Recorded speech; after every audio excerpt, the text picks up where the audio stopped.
Good morning, world. It's your girl, Dominique Spinelli, and I'm back. Let me give you my outfit. Again, we did a simple look. Very simple, but one of my favorite simple looks. Tonight, we have a county commission meeting. So that's what I'm holding on for, and I need to make it to that meeting in general. However, your girl does not feel her best today. I think that the stress of losing my aunt and emceeing and just life in general, all of that stress and like canceling my Croatia trip, like just all that stress, I think it kind of just dropped my immune system a little bit. So I don't feel my best. So I do have a doctor's appointment to go to, and luckily, because I know myself and my body, that's why you gotta, get in tune with yourself and your body. I knew something like that was coming.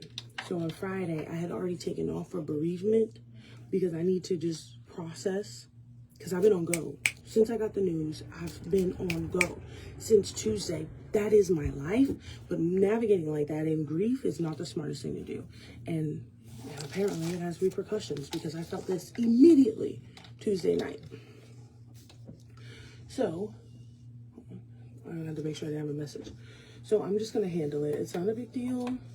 It's not a big deal. It was to be expected. I get stressed out and then I get sick. It's just a thing. It's just a me thing. So I'm just going to do what I have to do. But tomorrow I'm off. Tomorrow I'm going to go to the doctor's and I'm going to stay home and recollect myself as best I can on an antibiotic. I will be sterile by Sunday. Sterile? Not contagious by Sunday. Is that what that means? I don't even know what I think I might have. I don't know. It's just a lot of post-nasal drip. A lot. And it's messing with my voice, which is something that, you gamble with in this. On a spiritual level, though, I was out here rebuking and everything else because, of course, you would want to take my voice.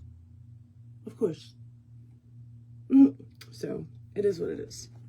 Remember, we wrestle not against flesh and blood. You can tell yourself, oh, like you're sick in the physical. That has nothing to do. Okay. Tell yourself what you want to tell yourself. I'll tell myself what I want to tell myself, and we'll just see. But again, I'm not saying you don't need a doctor. That's not what I'm saying. But you got to fight on two fronts. You ready to lay this news down? Okay, so the energy's a little different, but I'm going to give it everything I got because I might lose my voice after I lay all these down. You ready? All right. Let us begin. Luckily, I didn't have plans for the weekend anyway, like real plans, so. All right. Both Greenfield and Westview baseball teams have punched their ticket to the TSSAA state championship games Tuesday in Middle Tennessee. In Class A, Greenfield defeated Memphis Oakhaven twice, winning 21-0 and 29-0. In Class 2A, Westview did the same in their games, defeating Melrose 20-0 and 20-0 in the second game at home. Both Greenfield and Westview are advancing for the first time to play in the TSSAA State Baseball Championship tournaments. Their opponents will be announced later. Today, the Dresden Lions will play Memphis Middle College at USA Stadium at noon, while the Dresden softball girls will play in the sectional at noon against Middle College. Both Dresden schools must win twice to play in the state tournament. Okay, so what I'm going to do is cut that. I'm going to clean it up first, and then this last verse doesn't need to go in there. Right there. Copy to new. This one.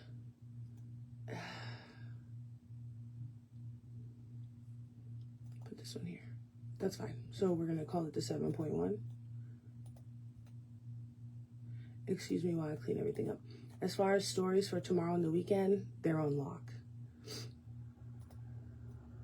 Which is good. That's good. As much as I could anyway. I can't tell the future. For the most part, I can't tell the future. So, but I can only control what's in my control. All right? Okay, on to the next one. Good morning.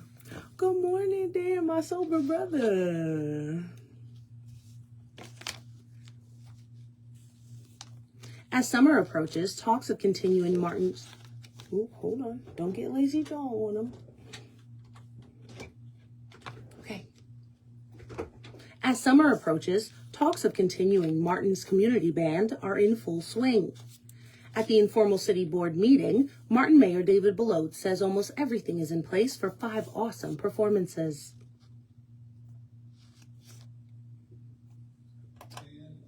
Dr. John Ulrich is still leading, and I consider him the Pied Piper of community music.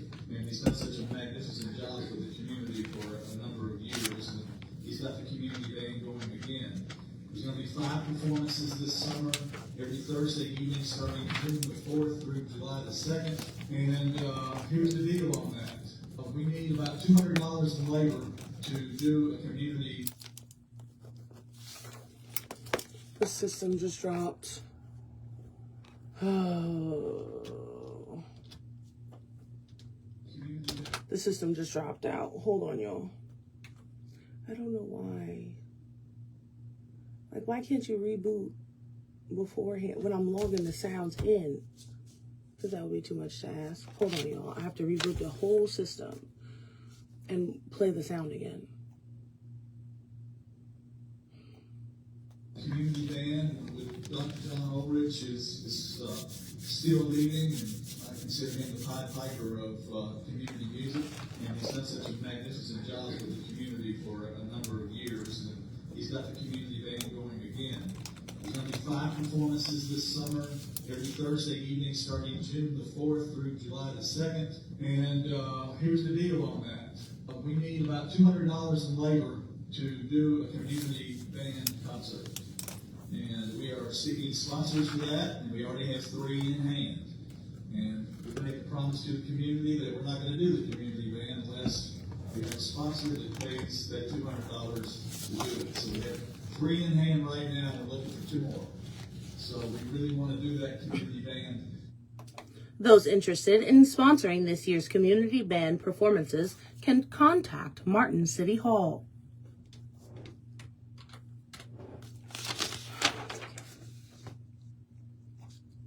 Seniors at Gleason, Greenfield, Dresden, and Westview will receive their diplomas tomorrow night.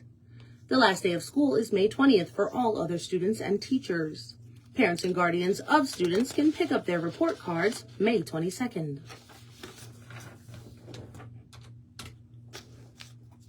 A missing Mackenzie woman has been arrested in Arkansas. According to the Carroll Observer, 45-year-old Brooke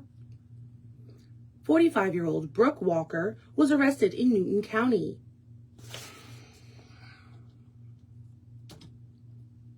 Start again. According to the Carroll Observer, 45-year-old Brooke Walker was arrested in Newton County, Arkansas last night after authorities tracked a stolen Ford F-150 using a flock camera on US 65. Walker was last seen Tuesday morning around 2 o'clock at a residence on Field School Road in McKenzie, asking different residences for a ride to an unknown location. Later, a couple living on Field School Road reported their truck had been stolen. Walker's home on Campbell Lane burned early Tuesday morning. Makes me wonder if she burned her house down, like, for insurance, and then, like, you know, like it was all a plot.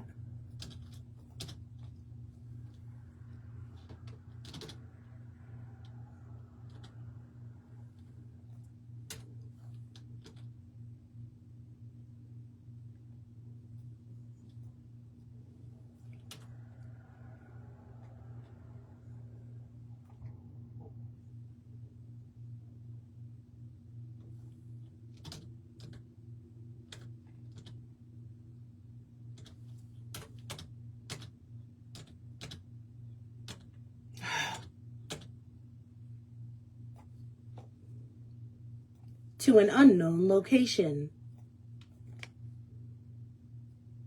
Sorry, guys.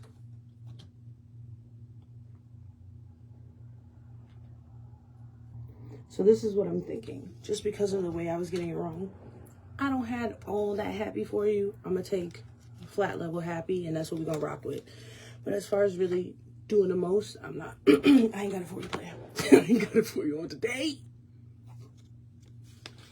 Union City Council members have approved a resolution to adopt a cybersecurity plan for the city. During their latest council meeting, City Manager Johnny McTurner explained the much-needed protection for the city.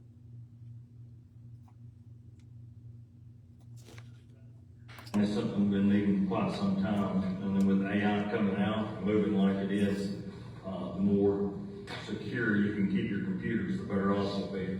The state is, I've worked with the state and Twin Oaks to upgrade this plan. It just helps secure all our data and everything. The main thing that the state wants us to do is secure the water plant. So someone on the outside some of these hackers could get into the water plant and actually manipulate the fluoride or the chlorine chemicals that we put in our water supply. And so right now they can't because we're something called air gap. Somebody has to open the door with a key, so it had to be an employee go in and actually do something with the mechanic to manipulate the chlorine and fluoride. Eventually when we get SCADA, it could be a possibility that someone on the outside could hack into, but we'll get this cybersecurity plan in place and have everyone follow the rules the best we can. I think the likelihood of that ever happening is pretty slim to none. Mayor Terry Haley inquired about the cost of providing the protection from hackers. To have a cybersecurity plan, don't we? It's according to the state we have to have. What would you say that we spend on cybersecurity? At the end of 2025, $132,605, and so this coming year, we're going to have about 70,000, so about 200,000 this coming year. And that's just cybersecurity, not for the computers, not for the software. That's just so people can't hack into us. It's part of the firewalls and other things that are going on. And Twin Oaks takes care of that? They take care of it for us. Johnny, do they send us monthly reports of like possible hack attempts or things like that? Or is On their day, yeah. I guess servers.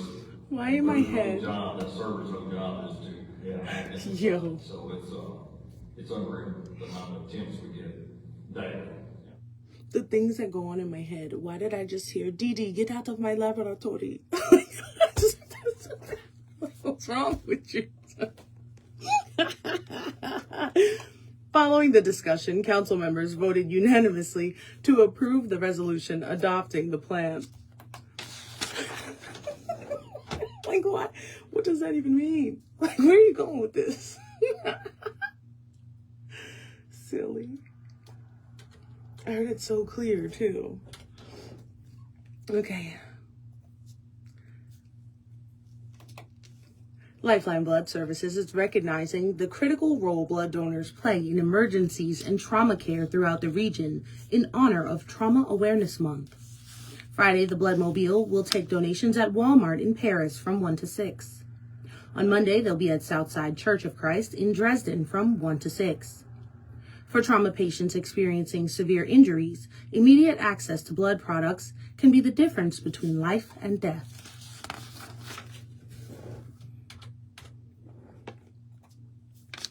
News 3 reports a 12-year-old Covington girl was airlifted to Le Bonheur Children's Hospital in critical condition after being mauled by a neighbor's pit bull dog.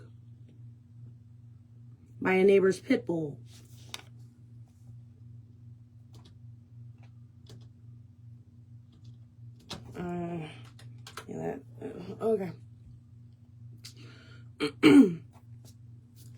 Police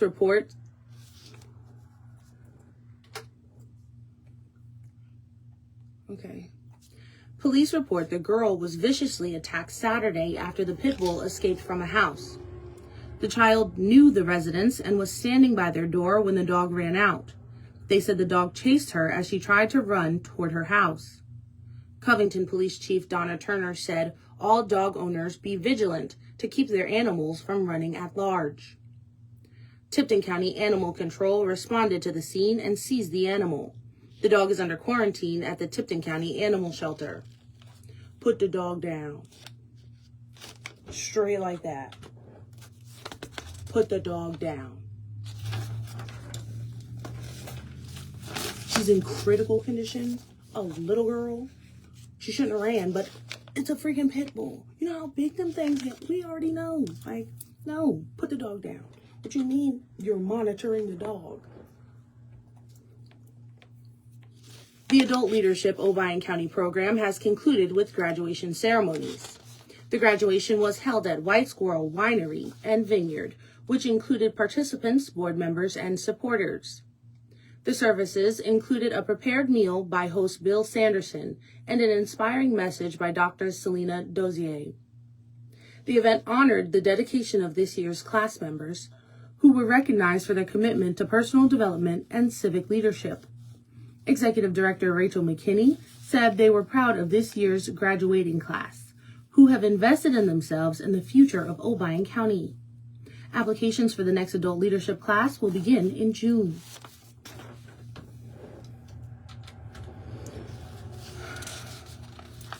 Governor Bill Lee has proclaimed Safe Boating Week in Tennessee, and boaters are encouraged to refresh their boating safety skills. Boaters are encouraged to wear life jackets, also have a float plan, and always let someone on the shore know the trip itinerary.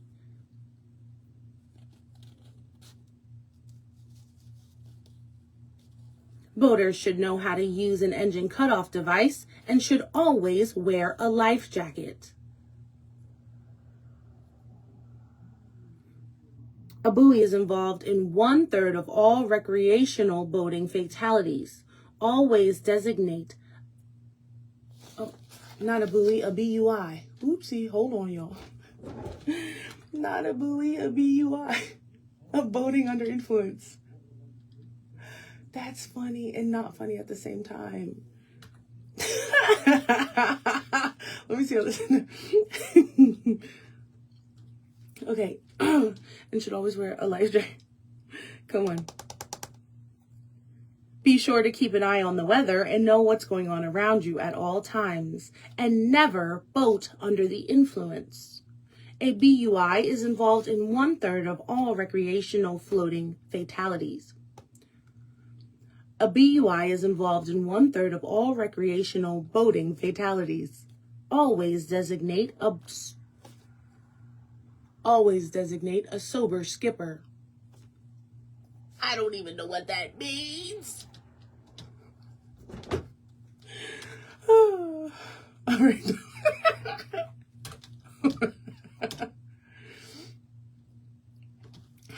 I got it.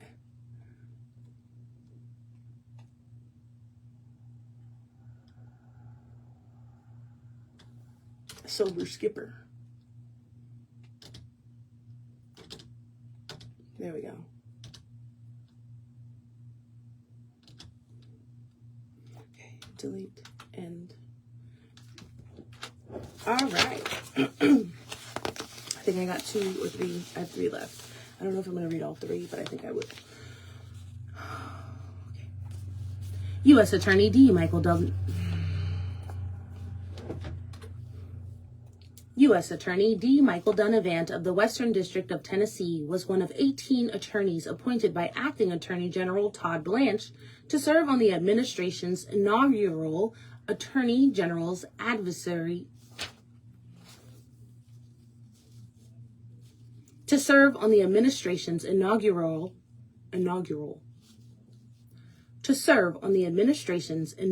Attorney General's Advisory Committee of U.S. Attorneys.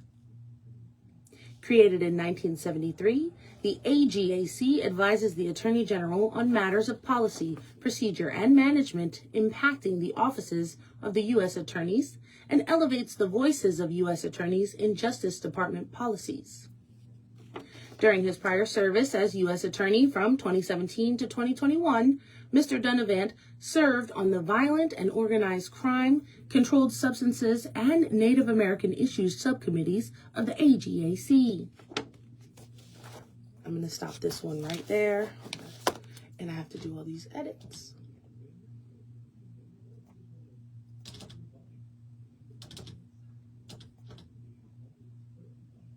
Right there.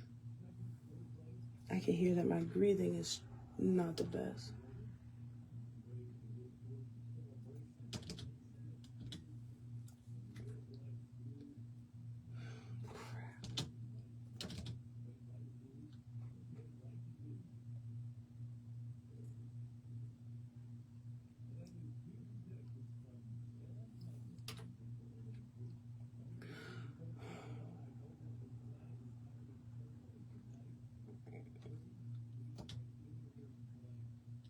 Okay, that's nice. All right.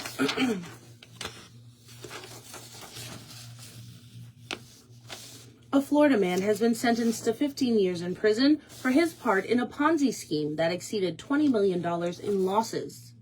U.S. Attorney D. Michael Donovan announced yesterday that 35-year-old Dakota Smith previously pled guilty to conspiracy to commit wire fraud and defrauding investors through People's Equity Group, an investment company based in Miami, Florida.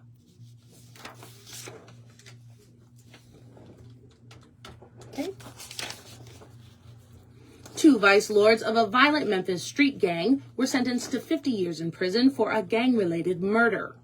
According to court documents, 42-year-old Edward Allen of Los Angeles and 29-year-old DeAndre Rogers of Memphis were members of a criminal enterprise that controlled territory throughout the city of Memphis, as well as Arkansas and Mississippi. When the gang's leader was murdered, the gang sought retaliation against anyone thought to be involved. The leader and his girlfriend were murdered in broad daylight in a residential neighborhood. The gang later came to believe it was one of their own who killed their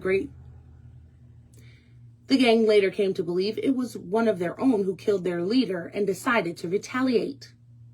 In January 2019, Allen and Rogers obtained guns and drove the victim to the back of an apartment complex where they murdered him. The jury convicted the two of causing death by use of a firearm during and in relation. It's okay. This one.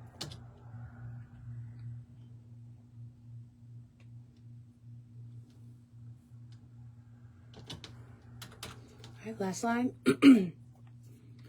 The jury convicted the two of causing death by use of a firearm during and in relation to a crime of violence, that being murder in aid of racketeering.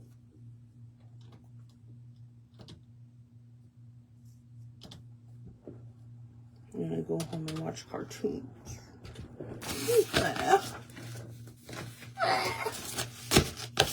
All right, y'all. That's all I got for you today. I've given you everything. I've given you everything. I still have to read the sports, but I will do that off air just because I know the energy's not where I could have it at. So I will see y'all later. Love y'all. Bye.